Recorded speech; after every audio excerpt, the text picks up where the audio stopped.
Okay, so Be'ezer Hashem, I apologize for my voice. I'm just a little bit under the weather. But the Ramchal, the Ramchal Rav Moshe Chaim Latzato describes in Adir Bamarom that it's okay to look at the distinction between living in Gan Eden and living outside of Gan Eden as the distinction between enoughness and lack. That the state of being in Gan Eden, or the state of a Gan Eden mindset, is a sense of enoughness. It's a sense of having what I need. It's not a state of scarcity. It's a state of surplus, in fact, where there's more than enough. I have what to draw upon. I'm able to look at my circumstances as being fully present. And being outside of Gan Eden, being outside of the garden, is a state of scarcity. It's a state of jealousy, because the direct manifestation of a sense of scarcity is jealousy. When there's not enough, then when somebody else has, then the implication is that it's taking away from me, and I can't take from the other person in spite of the fact that I wish I could. So I remain jealous and upset, as if that negative energy of the mind is a way that I'm going to take what is theirs and bring it into myself. So the sense of scarcity, the sense of there not being enough, the sense of needing to search and to toil, the klala of b'zeyas hapecha toichel lechem, that with the sweat of your brow you're going to find sustenance in this world. All of that is rooted in a sense of scarcity, of deficiency, not a lack that is rooted in the very essence of the self, as we've discussed so often, but a lack that is that I don't have enough. I had and I lost, or I have and I'm going to lose, and I need more and more. And while the capital expression of this, in terms of feeling that one has enough commodity to survive in this world, enough money, enough goods, enough food, enough in the bank, enough that I can lay back on. So that ability to be calm in the self and to feel that I have enough gives way to an undying thirst, an undying craving, so to speak, for that thing, that capital, that object, that thing that is going to finally satisfy me and tell me that I have enough. But what we come to find is that the distinction between enoughness and scarcity and not having enough is not one that's rooted in a quantifiable sense. It's not one that's rooted in a qualitative sense either, but rather it's rooted in the very distinction between being in Gan Eden and being outside of Gan Eden. Being outside of Gan Eden, and we'll start with this as an entry point to experience where we find ourselves, because we live outside of Gan Eden. But to be outside of Gan Eden means to feel that what I have is not going to last, and therefore I have to hurry, and I have to run, and I have to chase, and I have to be as quick and speedy as possible, because if I'm a second too late, then I'm going to miss out, and they're going to get it. And even though that sense of missing out does not affect me in the here and now, the anxiety of their mind can extrapolate infinitely, and we assume that at some future point, that lack, that deficiency, that thing that I don't have right now, is going to come and harm me. It's going to create an irreparable wound that I can't break free of. And this sense of scarcity drives us from moment to moment, hour to hour, day to day, certainly, to look at the world with eyes of hunger, with eyes of greed, with eyes of constriction, where the other person is simply an opponent to my capacity to find that secret island of enoughness. And we come home at the end of our days and we take an accounting of ourselves. And this is true both spiritually, psychologically, emotionally, practically, financially, on every level. A person is struggling to feel, when they put their head down on the pillow at night, that today was enough. Today was good. And we always feel what we didn't do, or what we could have done, or what was going to be. And it's this very mindset, which is a natural outgrowth of being kicked out of Gan Eden, which in truth is the very thing that keeps us from entering back into Gan Eden. Because the experience of a Gan Eden state of mind is the ability to say, "Die, there's enough. There's enough here. What I have is what I need. What I need is what I have." And obviously, we're not speaking about the purely objective space where there are certain requirements and basic necessities that a human being needs and able to function, a hierarchy of needs.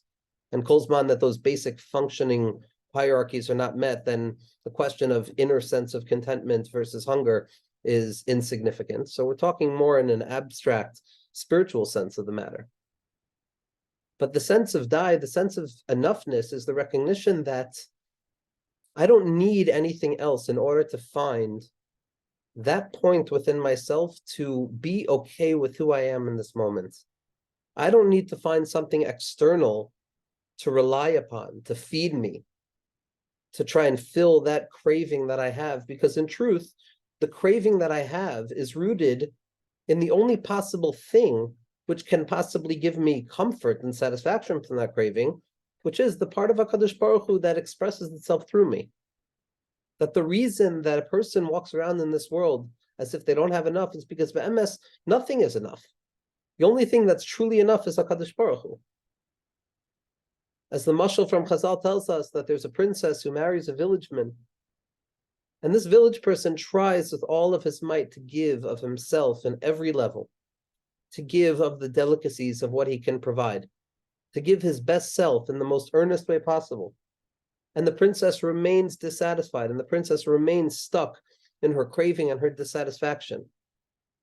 And Chazal point out that don't think that her dissatisfaction is because she's not being satisfied on a quantitative or even a qualitative level.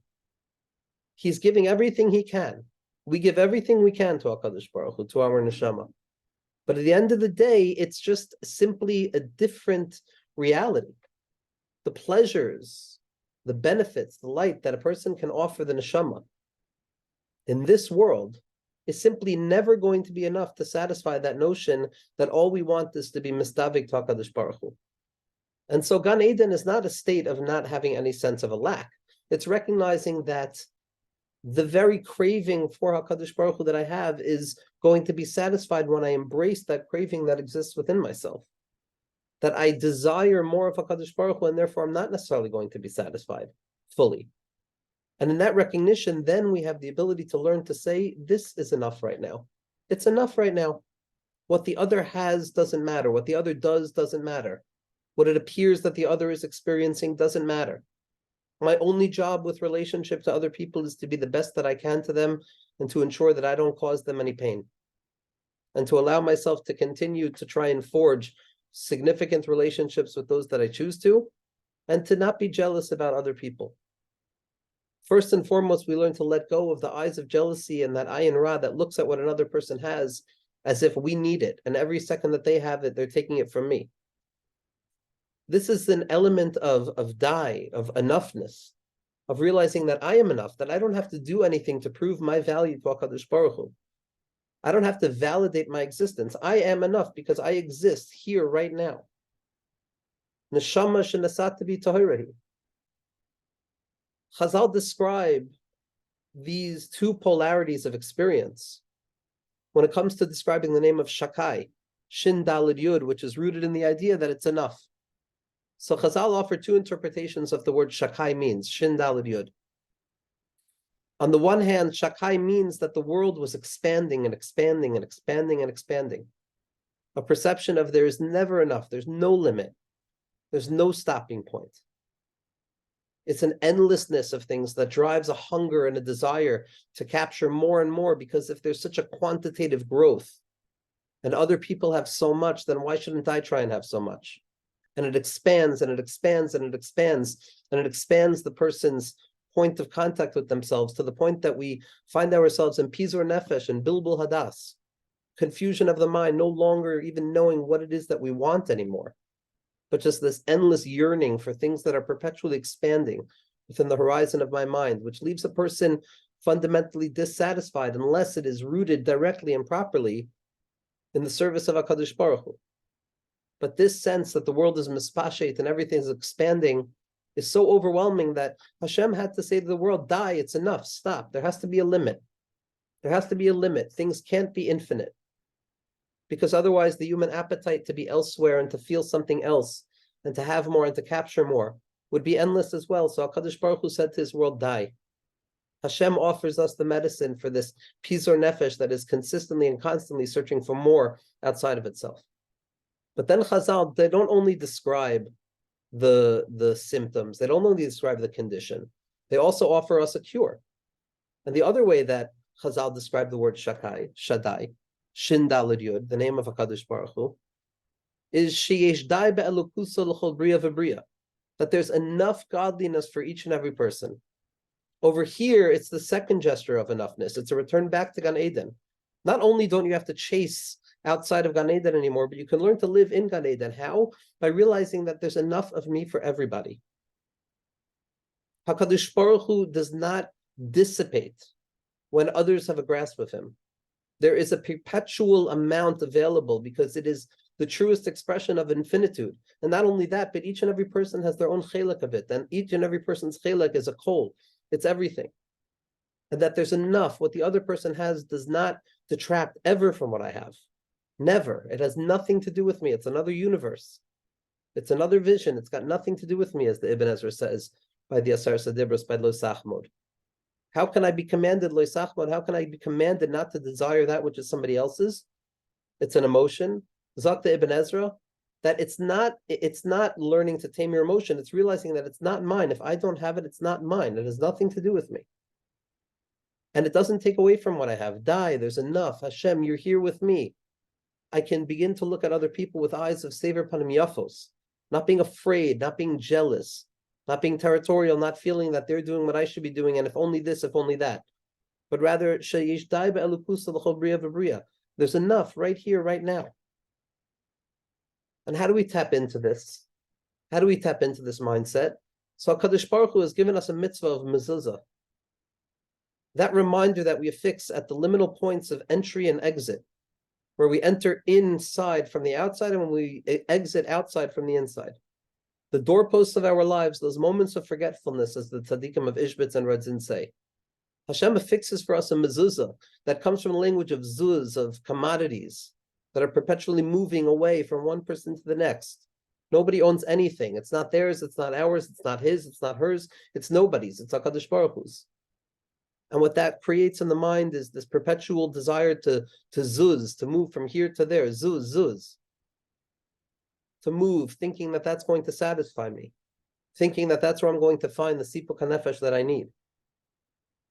And that the entry and exit points where we encounter this mindset of the zuzness, the busyness and the movingness and the instability and transiency and imbalance of all things, where we need to run and rush and collect and hoard and hold on to, and to keep those ideologies of self in the back of our mind in case I need to assert myself later on, and to hold this resentment in the hopes that it will equalize the playing field with the other person.